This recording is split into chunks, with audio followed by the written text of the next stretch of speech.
ஆனா இவங்க கடந்த 5 நாளா பேசுறது என்னன்னா 28ஆம் தேதி பதவி ஏற்கணும். ஜார்க்கண்டினுடைய முதல்வர் மாதிரியே 28 பதவி ஏற்க வேண்டும்.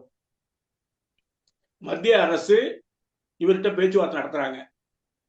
29, 30, 2, 4 இந்த 4 கட்ட பேச்சுவார்த்தையில ஷிண்டே இறங்கி வரவே இல்லை. அவர் சொன்னபடி அமித்ஷா வந்தார்.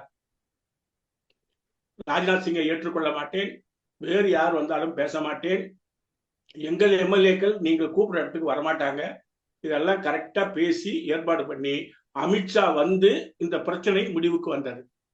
அது எப்படி முடிவுக்கு வந்திருக்குன்னா, ஏற்கனவே ஷிண்டே அமைச்சரவையில போர்ட்போலியோ தாராவினுடைய தொகுதி உட்பட பட்னாவிஸ் கையில இல்ல, இப்போ ஷிண்டே கையில கொடுப்பதாக முடிவு.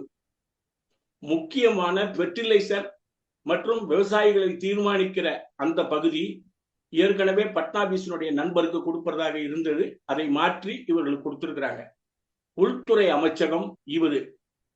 4வதா அஜித் பவார் டம்மியாகி வெளியில போயிடக்கூடாது.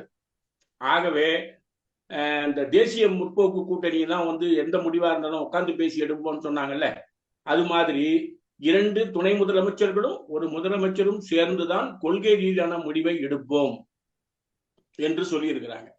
இதுல பட்னாவிஸ் டம்மியா தான் வந்து உட்கார்றார். ஆனா பட்னாவிஸினுடைய எம்எல்ஏக்கள் பிடிவாதமாக நின்று பட்னாவிஸை விடக்கூடாது என்று போராடி வாங்கியிருக்கிறார்கள் முதலமைச்சர் பதவியை. இது பிஜேபிக்கு கிடைத்திருக்கக்கூடிய வெற்றி. கோவாவில் தொடங்கி மகாராஷ்டிரா வரை பிஜேபி வெற்றி பாதையில் கவிழ்ப்பு அரசியலில் வந்து கொண்டிருக்கிறது.